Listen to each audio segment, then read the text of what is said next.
My name is Alexandria. I've met some of you before, which is great to see some familiar faces. For those of you who I haven't met, I'm the managing editor here at San Jose Spotlight. And tonight we are hosting our third event of 2023, which is really great.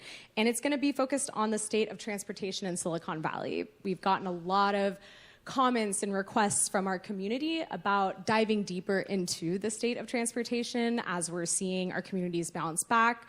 Obviously from COVID, we're seeing more visitors come in, we're seeing more people commuting. So we thought it was a great time to pause and dive deeper on that topic with some experts in that field. So we obviously want to thank our sponsors tonight, San Jose Connection Partners, and of course, Valley Transportation Authority. And thanks to everybody who's joining us in person. It's always great to have these hybrid events, seeing, like I said, the familiar faces, and then those of you who are watching virtually as well.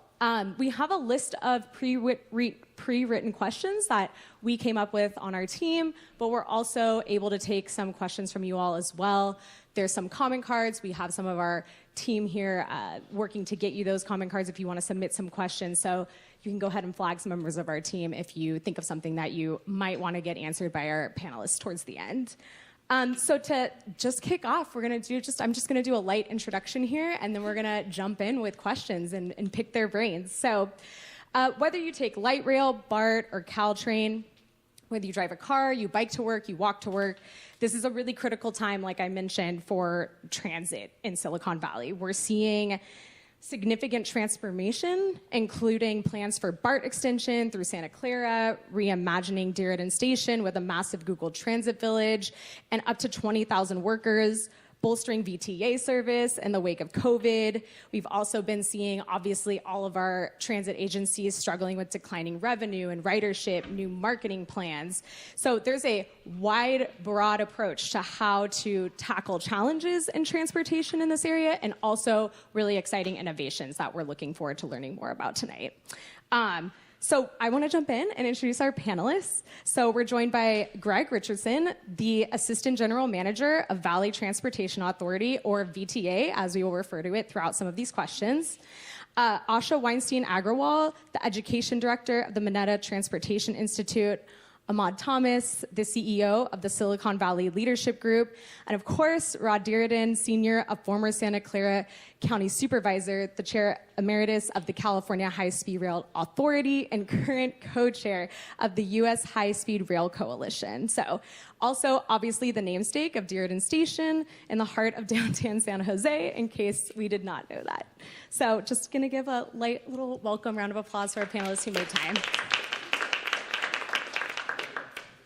Awesome. So I'm actually going to start with you, Greg. Nice, lighthearted, easy question here. What's the state of VTA today, and how is the agency recovering from some of those challenges, right? Drop in ridership, obviously the COVID pandemic. If you could just shed some light on our current state. Certainly. Good evening. First of all, thank you for having me. It is wonderful to be a part of this panel. The fact that you just said that we were experts and included me in that particular naming was wonderful. I always like to start a conversation like this, especially on the transit side, because it's different for me, and I think it's helpful for people to have a context. My wife and I have moved here to San Jose about a little less than 2 years ago, and we do not have a car. So everything we do is transit.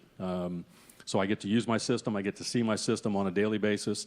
She's more bus, I'm more light rail, but we do it combined whenever we need to, and it's a great way for me to see it. So when we talk about VTA, state of VTA, there's actually, I think, two questions that you're kind of putting there as far as the state and where we are in recovery. To me, VTA is on an upward trajectory. I love what I see with VTA. Energy, excitement, it is a wonderful place to be and a wonderful place to work. I think when I look at Carolyn and the leadership that she's bringing and the leadership team that she's put together has been phenomenal. I think it's a group that's wanting to make a difference not only within transit but also within the community, but also with our employees.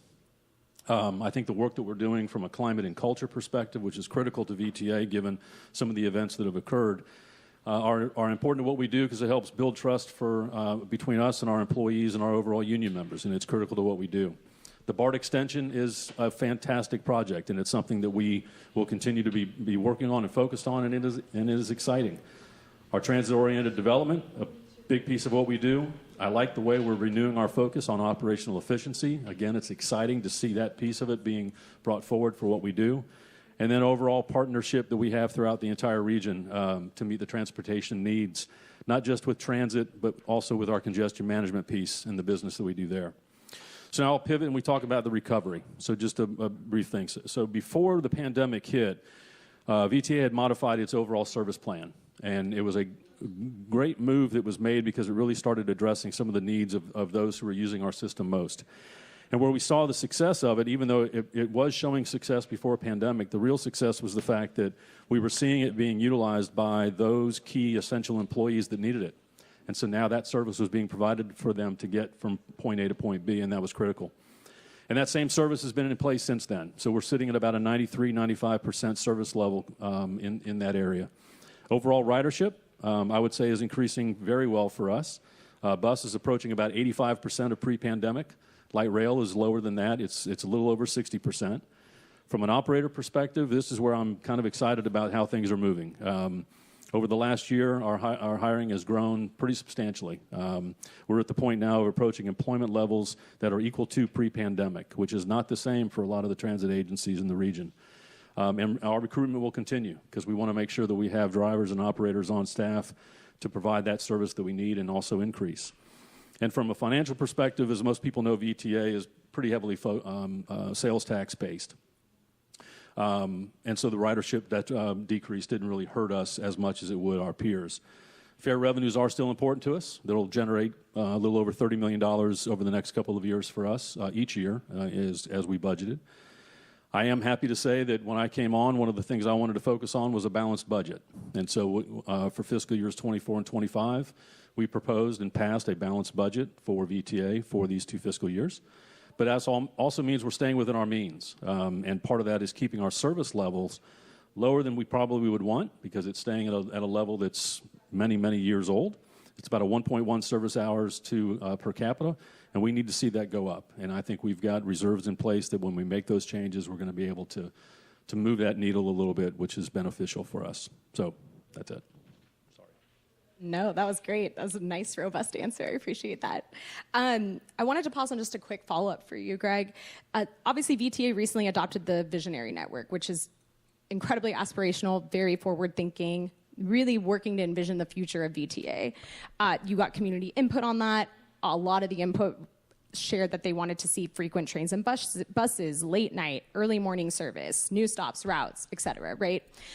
How do you kind of start looking to implement this? What are those initial steps? Where do funding streams come from? If you could just shed a light on where we go from there now that this has been adopted. Certainly. I don't know if you heard in my title, I'm the Assistant General Manager and CFO. So finances are important to me. And I'm probably one of the rare CFOs that when my team came to me and said we're going to do this visionary network, I was actually very excited about it. And so it is an expensive endeavor, ultimately, but it's an important endeavor. And so now what we've been able to do is identify sort of a phased approach. So when we start looking at the visionary network as we move forward, we're going to be able to break it down, hopefully internally, to identify those areas where we can address that from a cost perspective may not be as great, but provides benefits to the riders, and then start building upon that. So I think that's what you're going to see as we build across from this visionary network. I have to do this. I've been told I need to say this. There's an open house, September 27th from 6 to 7 at the Roosevelt Community Center, which will talk about the long-range planning process and the policy framework around transportation, which will help, I think, give some more clarity for folks on that.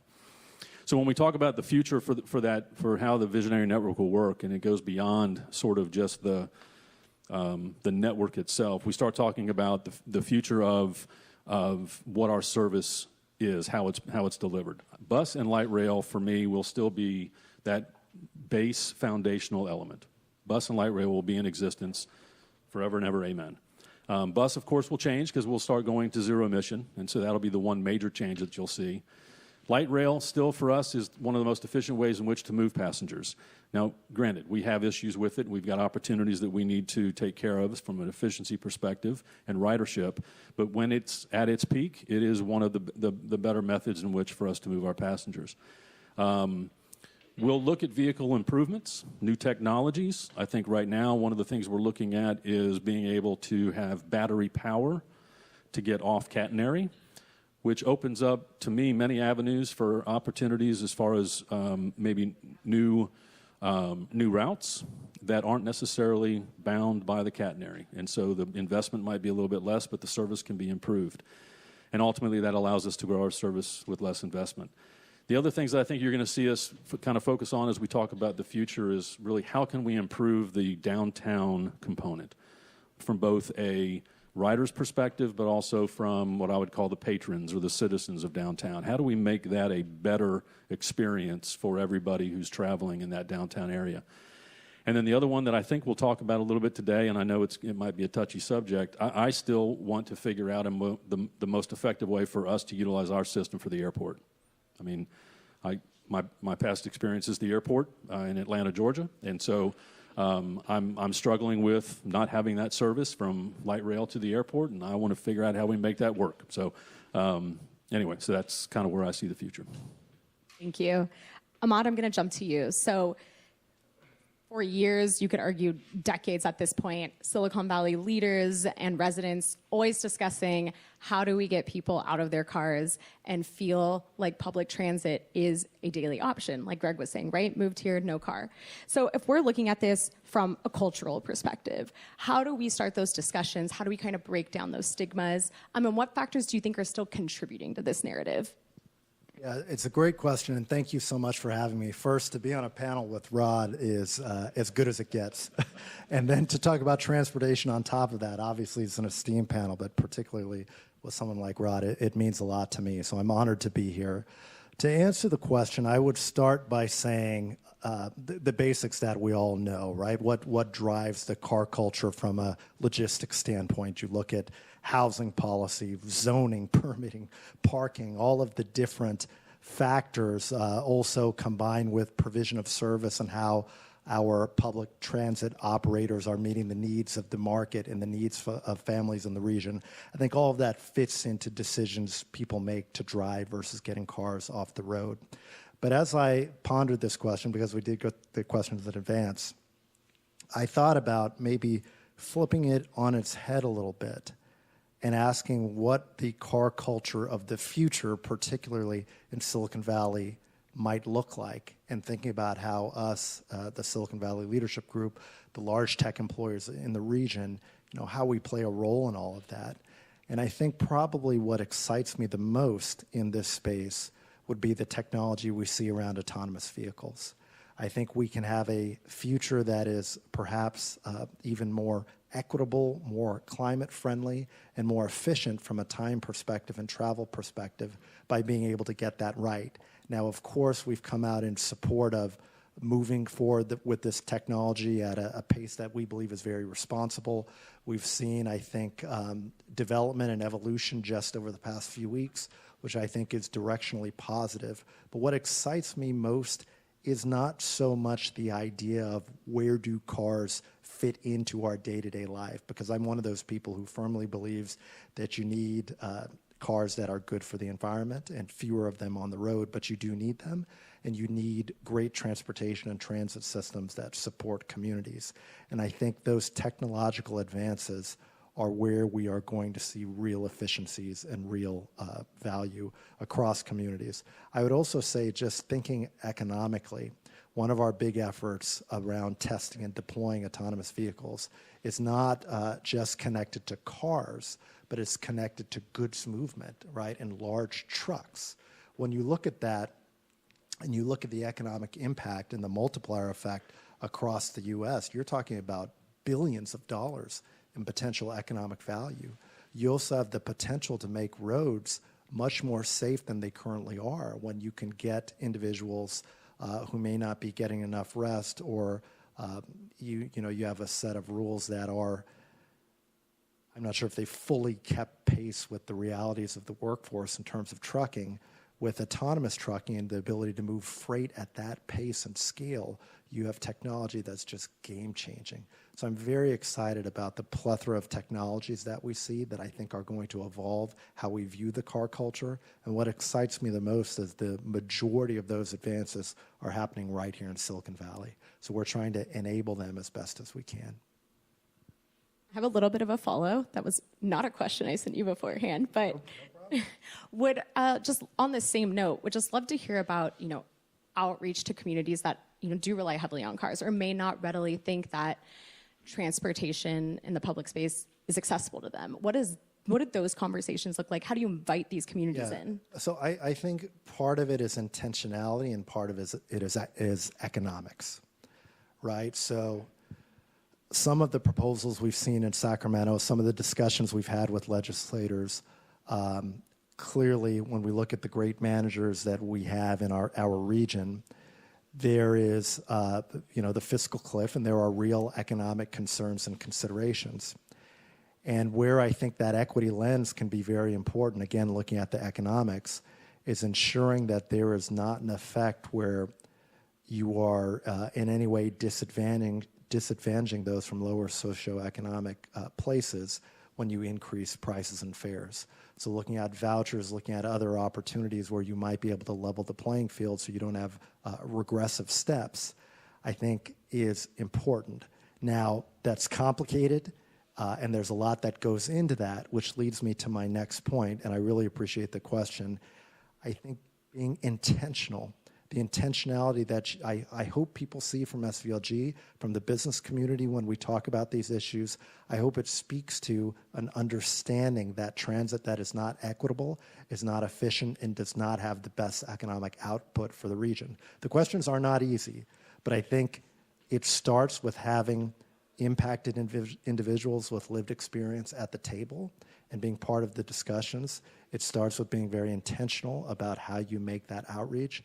And I will say I could probably do a much better job in my role of doing so, especially around these issues. So I appreciate the question, and certainly a lot of opportunity to do better. And a lot of historic, we should be very frank, a lot of historic baggage here that we should not run away from, rather confront and try and make right.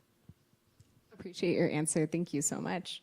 Asha, I want to jump to you. So your organization, which is part of San Jose State University, has done extensive research on exploring transportation solutions. Can you do us a favor and break down some of the funding streams for public transportation in California and just shed some insight about what some of your research has led you to conclude about the current state? So yes, and again, thank you so much for including me. I'm very pleased to be here to represent San Jose State and the Mineta Transportation Institute. So moving away from a second for sort of how people want to go and emerging technologies, we come back to something you obviously know far more than I do about the nuts and bolts at VTA, but how do we pay for all these good things that we would like? And today we're talking more about public transit. And just to give a little bit of kind of big picture context, and please chime in. Oh, still not on? Is this any better? Maybe I wasn't. Okay, sorry. Please just chime right in if I say anything that either sounds wrong or you want to add something. But we tend to think that fares cover a lot of transit costs, and VTA, as you acknowledged, is somewhat less than many transit operations. But looking sort of California-wide over the last, 15 years, something like 20 to 25% of the money comes from fares. So it's quite a small fraction. And some folks think, well, the state and the feds must be putting in, the money. And actually, that's not really the case in California, especially when it comes to operating. There's a small amount that does come from the state. The feds help with building new systems, but COVID aside, when things change, they really have not historically helped with operating expenses. So the great majority of that is local funding. And in Santa Clara County, that's primarily at the county level. So then we have to ask ourselves, well, how have we paid over the years, and what's that going to look like going into the future? And as you've already alluded, the sales tax is one key point of how we fund our transit operations. And there are interesting things that COVID, I think, really highlighted, which is, first of all, that sales tax is not as stable as people might have thought. Certainly if you're San Francisco, you have had just an enormous hit because so many fewer visitors, so many fewer office workers coming in and shopping and going to lunch before and after. I think Santa Clara County is not as badly hit, but I think it's been a real wake-up call that we can't just count on this money forever. And then even interesting things that with the rise of e-commerce is who gets your sales tax if you order something that is delivered to you.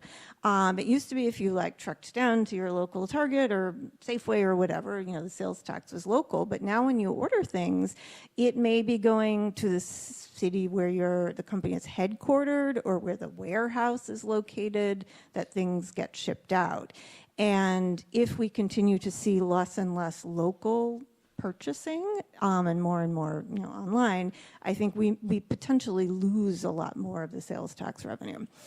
So, and I had done a project where we talked about local transportation funding, and I interviewed public works directors and transit operators and, you know, kind of advocacy experts. And I think one of the things that really is very clear is we need to try to diversify the sources of revenue so that if one thing gets hammered, as we've seen, for example, with sales taxes, we have other things to rely on.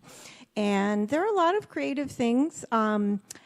If we really want to get people into transit, one of the things we have to do is make it desirable, but also make driving a little less desirable. And we essentially subsidize driving in this country in all kinds of sort of invisible ways, but we do. But actually one of my favorites is parking. I mean, we give away this incredibly valuable space in our streets, and people can, for the most part, park for free, or, you know, in downtown you pay a very small amount. We don't let you do anything else for free in the public right-of-way. So what if we started modest charges, for example, for street parking throughout the whole city? Now, I don't know if it's necessarily going to happen, but it's just, there are sort of, we have these avenues where there might be very reasonable ways that we could charge people small amounts for benefiting from these public facilities. And then I can see you're getting a little restless. I'll end. One other thing is, you know, there is all this e-commerce. Well, some places have started charging like package delivery fees. So there may be opportunities as these kind of new technologies and markets emerge. Always nice to have the number breakdown, so I appreciate that. Rod, finally jumping to you here. Obviously, as everyone knows, and as I introduced you, tireless advocate for public transit and just an icon in Silicon Valley in this space, which means you've also gotten the benefit to see up close and personal a lot of change, a lot of trial and error, a lot of surprising successes. So if you could just shed some light on some of the current shortcomings you're still possibly seeing in Silicon Valley's transit options and services, and any solutions about how they could maybe be addressed.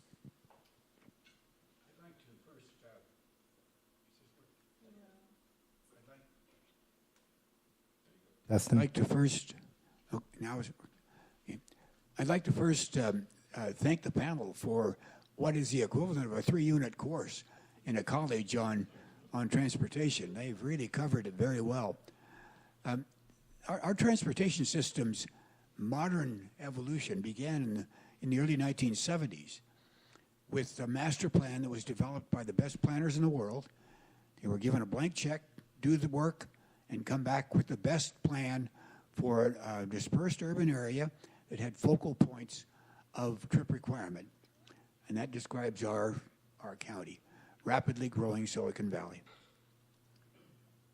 That master plan has gone through several evolutions, and it's going through another one now, which is probably the most extensive that it's confronted. And I think it's been improved every time. The one thing about the master plan is that you have to complete it to make it work. Now, a person can take a freeway halfway to where they want to go when it's halfway done, and get off the freeway and drive their car on the local streets. You can't drive ride a rail system halfway to where you want to go and get off and walk the local streets because it's too far. So you have to complete the whole project. Now, we've got half a project built in our master plan system. Our system was called a commute loop with spoke systems. It's the same thing as Paris, Tokyo, Stuttgart, Toronto. The best systems in the world have. It was copied after those systems. To make it work, you have to complete it. We've got the north and east side. We went to the east side first because they had a need. And we got the north and east side of the system completed. Tasman and Capital. Now it has to get through the south side on Capital, probably, and then up through the west side on 85 or the new, now we have access to the Kaiser Permanente rail line, which is already sitting there, especially effective if we could go to battery-driven vehicles. It's already built. And that'll take us clear up through Cupertino. Then we just need that little link from Cupertino to Mountain View. We've got to get that done. If that's done, then the system will begin performing like it does for the other communities. Then you pull the buses back. They become feeder distribution systems to the different the rail stops. We've got to get that system built in order for it to work effectively. And we're all ready. The table is set for us. The master plan's there. The enthusiasm by the public is there.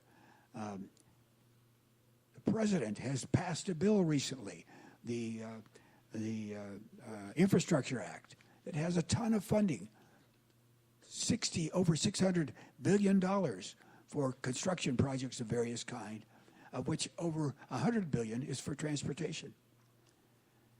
If we're ready, we've got to be together. We have to plan together. We've got to come together behind these projects and present the projects as a group. And if we can do that, now is the time, the golden period of transportation for Silicon Valley. Now, let me jump back to the very beginning. At the very beginning, we passed a half-cent sales tax, 1976. The first one in the state of California. You know why we passed that tax? Because David Packard and the Silicon Valley manufacturing group at that time, leadership group now, got behind us and helped us pass that tax.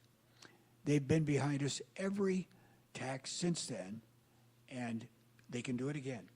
I know they'll be with us again if we need more funding, and we need to stitch together the support base for the next generation. Let me end by saying, I don't care how many cars we have that are good cars, automated, electric, whatever. We have to run them on pavement, and our pavement access is limited. So we have to have the transit system in addition to those modern kinds of electric car and sustainable transportation devices that we like to drive around in. We're near terminal gridlock. We're within 10 years of terminal gridlock in our valley. If we don't complete the transit system, Silicon Valley's out of business. We've got to get the job done. Yeah, thank you for sharing, especially the sense of urgency behind that. I have a quick follow-up for you, too. Just speaking about potentially where some slowdowns could be happening, or just even streamlining some of these processes. What do you think about having all of these different agencies and systems working under one governance structure? Do you think that could be something that would help? There's so many different silos at times. Do you think that contributes? What about this one governance structure? Just curious about your thoughts. You're referring to the region now, the whole Bay Area region, because we have one structure for Silicon Valley. We did that very pragmatically and pulled together something like 7 or 8 different little bus systems and so on to put the Santa Clara County Transit and now the VTA together. And it's the administrative side, it's just fine. The region, though, is a soup sandwich. Pardon me, if you ever tried to eat a soup sandwich, you'll understand what I mean. There are 27 different transit agencies covering the Bay Area, and to make them work together is terribly difficult. There is all kinds of fighting over the funding, who has the authority, what schedule is going to survive. Buses drops people off at the end of their service area. People have to stand there while the next service area picks them up. If they ever do. Yes, there should be a merger of all of the systems that don't cross a county boundary line into a county-wide, a Bay region-wide transit authority. Now, that would mean that the Caltrain, BART would continue to probably be under some state authority. But the rest of them ought to be under one Bay Area-wide system, just as New York has one transit system for the state of New York. The state of New York, run by the state of New York. We need to do that here. Thank you for that. Greg, I want to jump back to you. We're going to go over some questions about safety, right? So major focus of VTA, of course, riders and operators, everybody in between.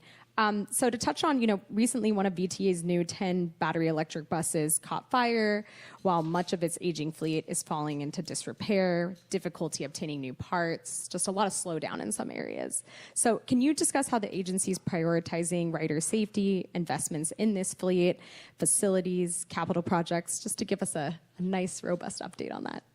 Sure. I think the first thing that I'd probably want to reiterate is part of your question was focused on safety as a major focus for VTA.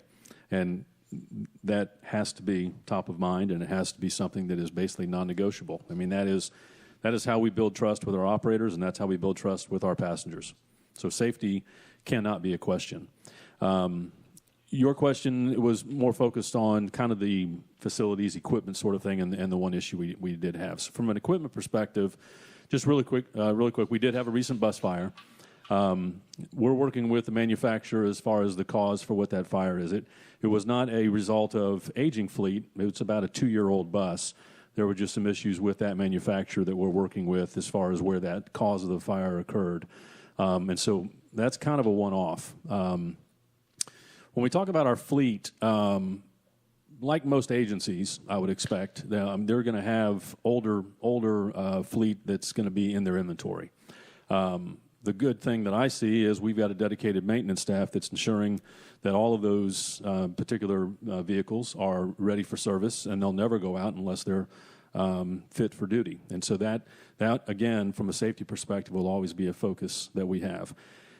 Along those lines, we're going to focus on the hiring of those individuals, continue hiring those that we need to ensure the maintenance of the fleet is taken care of. It's at a high priority. And then from a parts perspective, COVID did create some issues from supply chain. I got tired of hearing that word for so long, but we still hear it. But then there's also just internal things that we are still working with from VTA, just working on process procedures to ensure that the parts are always available and that there is no downtime for any of our fleet. So that is a critical piece that we want to do.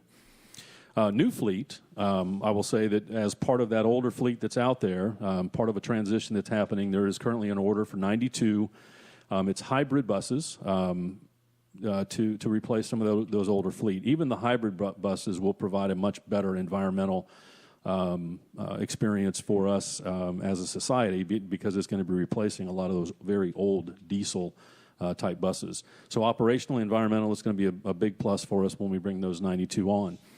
In addition to that, we've got about 35 electric vehicles that are on order, and those will be coming in soon after the 92. Key there is making sure that we've got an infrastructure in place to provide for the charging station and the charging environment for those particular buses. And so right now we've limited it to 35, making sure that we can build the infrastructure. We have an option to buy another 35 on top of that if we can have the infrastructure in place.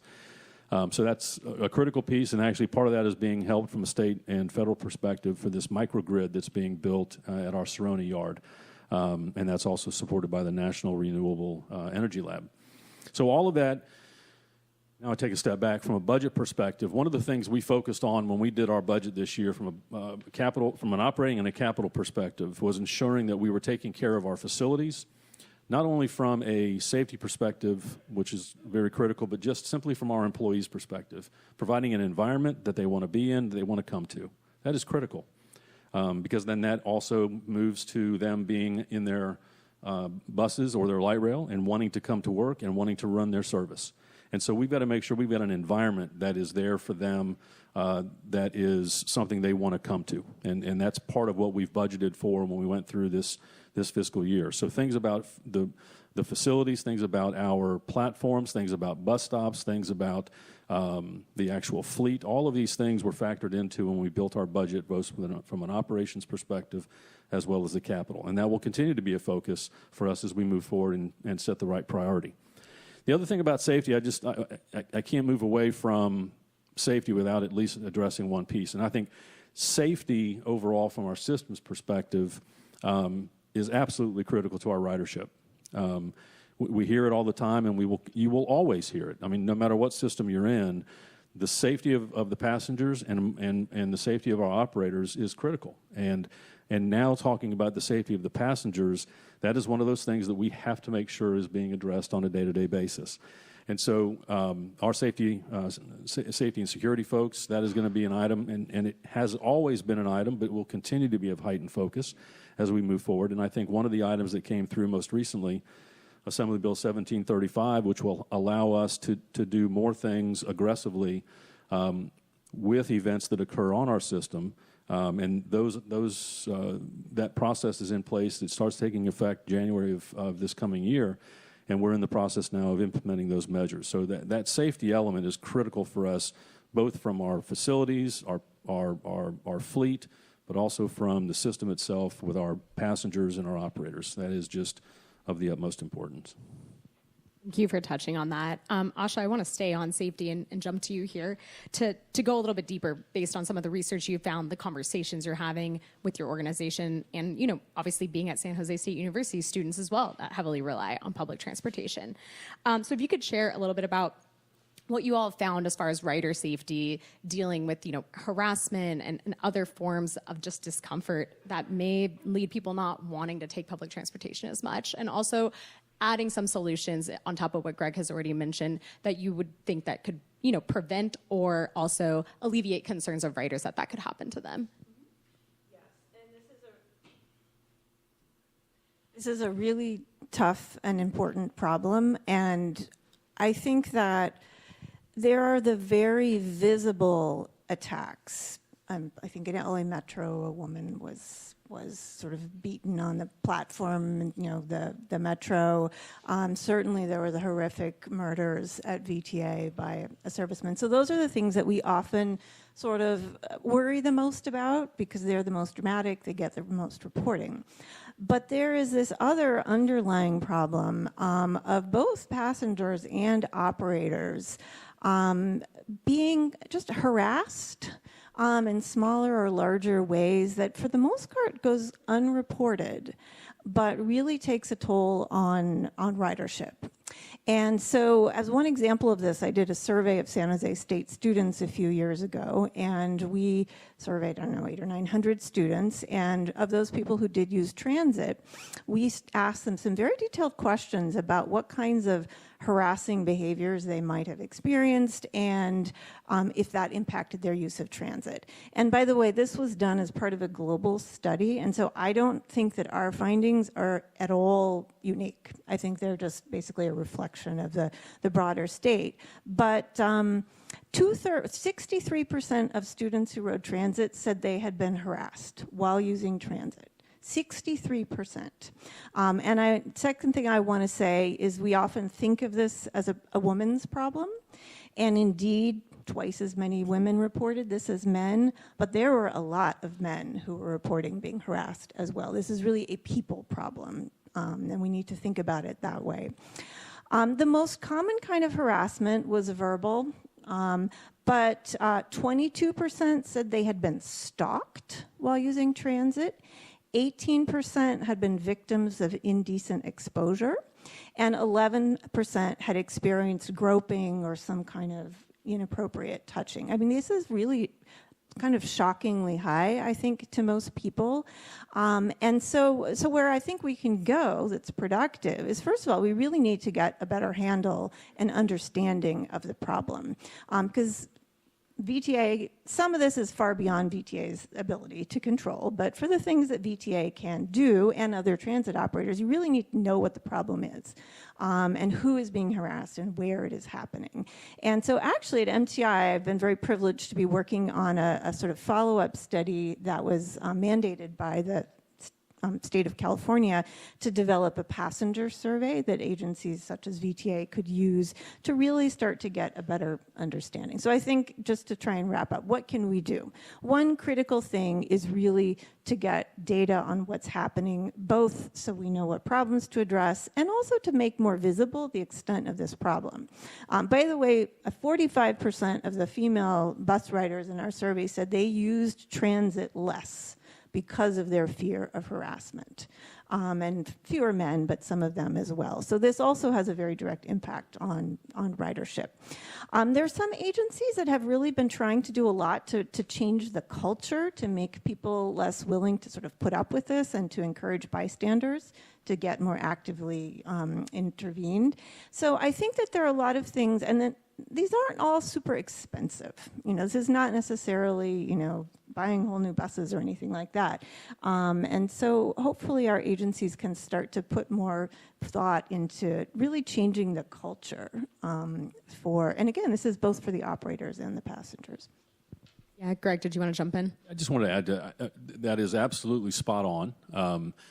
And if anybody has had the opportunity to meet our new Chief of System Safety and Security, this is exactly the direction that he's taking as it relates to the system safety components. It's data, it's understanding where things are, what is happening, so that we can address it and identify it and then take care of it. But understanding what is going on is the most important thing right now. And in many cases, as Ashley just said, is the reporting is not happening, but the reality is it's there. And again, as I said before, I'm a writer, so I see things. It's not as rampant as people might think it is, but it's there, and the fear is there. That hesitancy is there, and so that's what we have to address. We've got to figure out how to address that piece so that people feel more comfortable being on the system. It is absolutely critical. I just have a quick follow-up question for you, Greg, just to come back to you again. How much collaboration, if you could just shed a light on this for us, does VTA do with San Jose Police Department, other law enforcement departments across the county? And just to add on that, especially with SJPD having really tough time retaining officers, recruiting officers, do you see that affects the ability for them to be a presence? I mean, we have a contract with the Santa Clara Sheriff, and so they're a part of our overall security program, along with Allied Universal, which is the other component that we utilize across our entire system. Getting information, the key for me on the San Jose side, we always work together with them. If events are occurring on our system, they will always engage, and they'll always be one of the first responders. But it's also understanding the data again, is getting that data from them, us sharing data with them, so that we get a better idea of what is happening, so that we can then address it and put measures in place, identify those measures and put measures in place that do our best to mitigate and remedy those instances. Yeah. I think part of the problem too is some of these are actual crimes where, yes, somebody could be arrested, they could be prosecuted. Many of these are lower level things that aren't necessarily, and we also, because in the state we value public transportation as a service that should be available to everyone, it's very hard to remove people from the system who are behaving badly. And I was actually just this week interviewing for a completely different project, someone who used to be a bus driver at VTA, talking about harassment. And he said, yeah, passengers will spit on you and they know nothing is going to happen. They know the worst thing that could happen is you make them get off the bus and they just wait for the next one. And that is not something, I mean, that has to do with a lot issues of state law as much as it does with anything that VTA can do on its own. And I'm sorry, just one, and that's what AB 1735 is helping to cure. And that was critical for us to be able to have those initiatives, put them in place so that we can take care of those issues from our operators as well as our passengers. Thank you both for going into that topic. Like we said, it's a tough conversation and also not so simple solutions all the time. I want to bring it back to Ahmad here. So Silicon Valley Leadership Group led the campaign in support of Measure RR in 2020, 3 county ballot measures securing $3 billion over 30 years to support and expand Caltrain. So can you share with us a little bit more about the checks and balances that are going to be in place to ensure taxpayer dollars are going to the right places and any transparency efforts throughout that process about the money being allocated? Sure. I'd have 3 reflections. The first is an acknowledgement, a thank you to Carl Guardino, my predecessor, to Jason Baker, who was a former VTA board member. They did an incredible job leading that measure, and Carl continues to be such a wonderful leader in the Valley. And I think seeing that success around Caltrain at such a critical time, when we think back to where we were with remote work and some of the other considerations with COVID, it was just an amazing feat. I think it also speaks to the desire of the public. I'm a loyal Caltrain rider. I live on the peninsula. For a decade plus, took Caltrain virtually every day going up to San Francisco. So a system that has tremendous benefits for the region. Secondly, the direct answer to the question, there's a Citizens Advisory Committee, there's audit measures and other reporting mechanisms in place there with Caltrain. I think the broader question, when I ask myself, what are we doing today to be supportive? It's probably more tangential and connected to housing, frankly. I think about transit-oriented development, right? This year alone, we've advocated for 27,000 new units in the region, and the majority of those are located within very close proximity to transit.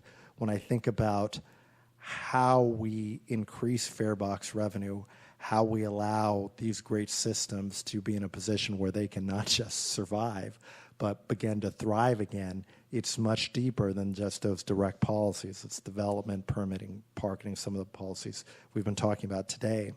I think what is also unique is the environment that we're operating in. So as we've noted, and I touched on a little bit, the optionality that remote work provides is putting us in a different position than we've ever been in at these discussions. Now, we've seen for many of our member companies a return to office 2 to 3 days a week, depending on the days of the week. And with that being a likely reality, I think it does mean additional fare box challenges in the years ahead. It is hard for me to envision an environment, certainly in Silicon Valley with the companies I work with, where we are reverting to a 5-day in-office work week for many of the skilled workers. I would close by saying this is where that equity conversation comes back into play. If I am an engineer or if I'm an executive and have that opportunity to work 2 or 3 days a week in the office and the rest of the time at home, I have a different set of circumstances than someone who might need to be in the office every day for catering or other service-related professions that we rely upon. So I think getting this right has ripple effects that are so much deeper than they appear on the surface. What we've done beyond the tangential work with transit-oriented development is, of course, advocating at the federal level, at the state level for more funding. But as Greg knows very well, everyone on the panel understands, it's just not enough. And that's the underlying challenge. Thank you for that. Rod, I want to jump to you as we're kind of rounding out the time we have at the panel, and I want to make sure I have a couple of audience questions here that I'm going to get to. But let's talk high-speed rail for a couple of minutes here, right? Massive cost overruns, construction delays due to a litany of issues, and growing public disapproval over the year. It's a 2-part question, but my first question is, can you just give us a current status update on the high-speed rail here in California? Yes. First off, I would like to disagree with the cost overruns issue. The cost overruns have occurred because of delays. When you have a multi-billion-dollar project and you delay it a year with construction inflation averaging between 5% and 10% per year, If you delay it 7 years, you've doubled the price of the project. This project has been delayed for the last 25 years by intentional blockage from the oil companies and from some community groups. And that's what's caused the cost overruns. And remarkably, even though it has cost much more than we thought it was going to cost because of those delays, and even though it isn't here yet, the public support has increased. The last survey that was done showed 57%, 58% of the people statewide in support. And in our county, the support was over 25% of the voters in support of high-speed rail. So it's going to happen. And it's happening because, first of all, it's almost completed in the Central Valley. It's about 3/4 completed. The civil work, the groundwork where the rail's going to go are just about done between Merced and Bakersfield. And the funding is there for the remainder of that work between Merced and Bakersfield. And that will go into operation shortly after 2030. They're preparing to bid for the rolling stock, which is a very key step because it will establish the high-speed rail rolling stock for the nation. And that'll be next year, next spring. And it's moving ahead. Very thanks to our president, who is a strong high-speed rail supporter, and our Secretary of Transportation, Buttigieg, who's declared his strong support, and our governor. So the stars are aligned, and funding is being created, and we're back there competing for that funding for the next iteration. We're looking for $3 billion for the coming contract period. And I don't think we'll get quite that much, but we certainly will get a chunk. And let me give you a reason why that's going to happen.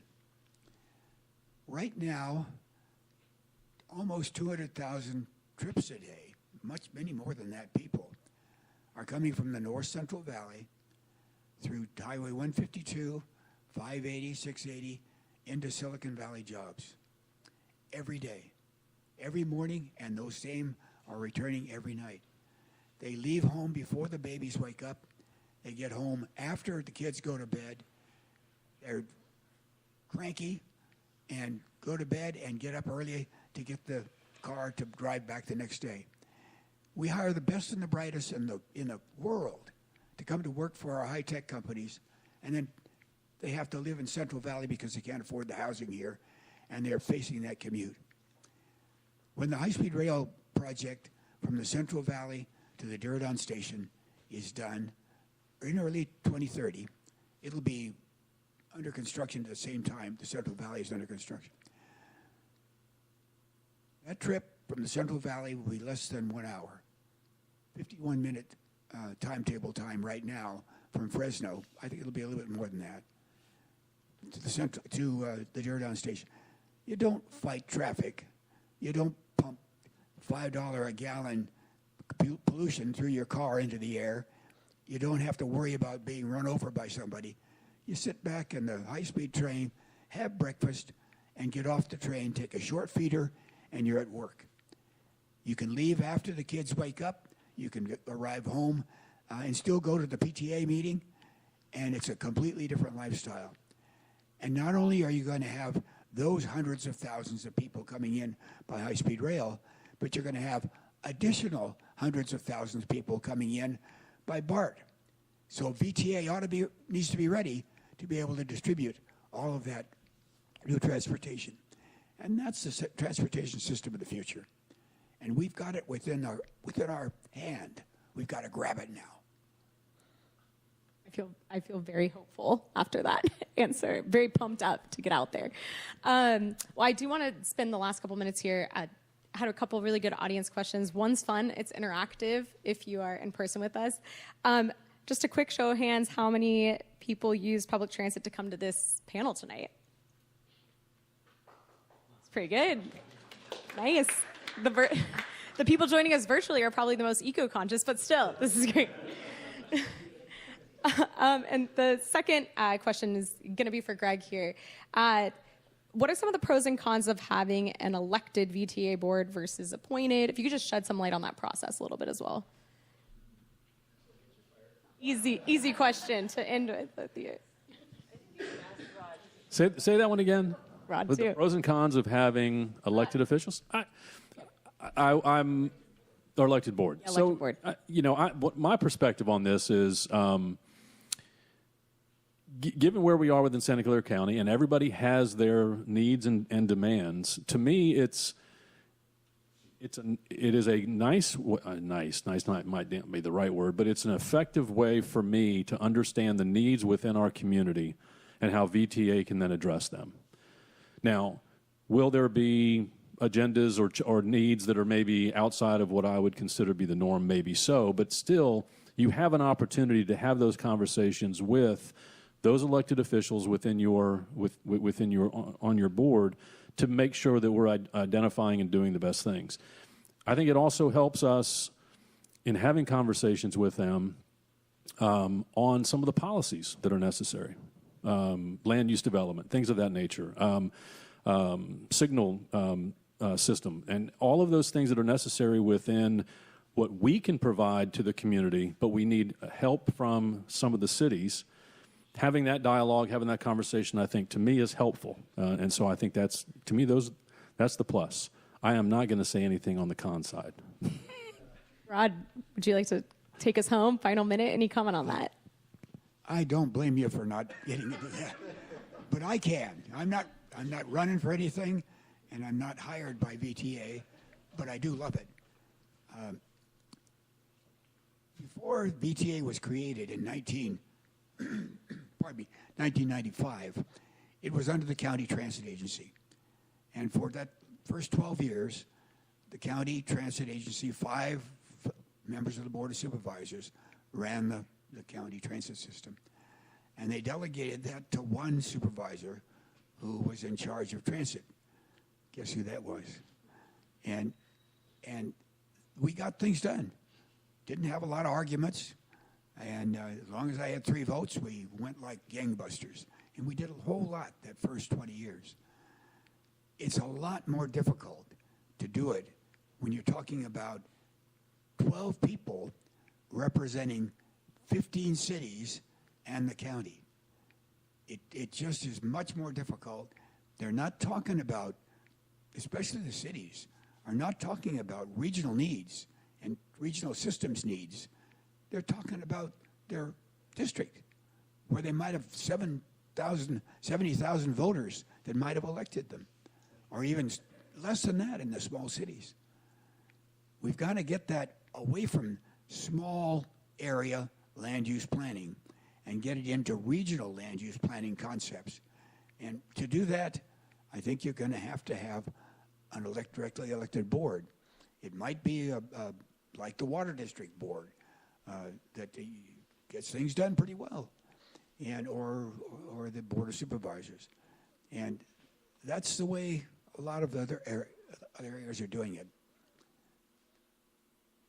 Thank you all. Before I wrap up, just a couple of notes before we thank our panelists and give them a huge round of applause. I do want to just end with a few last minute notes here. If there were any thoughts or questions or reporting ideas you might have for our team, please go talk to Ben Irwin over there in the corner, or Sakura if you want to raise your hand. These are 2 reporters with us. They would love to hear your questions and thoughts. Also, video of tonight's panel will be available on our YouTube channel, as well as a recap coming from none other than Ben, who's going to do a little write-up for us tomorrow as well. And please, if you enjoy programming like this, it's something really special that San Jose Spotlight is able to offer communities that a lot of newsrooms aren't able to, especially being both hybrid options, coming here and seeing us in person. And then for those of us that are far away supporters joining virtually, please consider supporting us, supporting our work as we continue to do watchdog accountability journalism on all aspects of San Jose, and as we extend out to our other cities in the county as well. You can go to our website to find ways to donate and support our work, which our website is sanjosespotlight.com. So please feel free to visit us and find ways to continue supporting our work. And please attend future events as well. Last thank you before we give a huge round of applause to our panelists, again to our sponsors, San Jose Connection Partners, and of course, Valley Transportation Authority for your support. And then thank you to our panelists for all of the amazing answers, the insight, and also taking on some of the tougher questions as well, and just obviously the respect and support of each other as we all continue to do the work together. So thank you so much.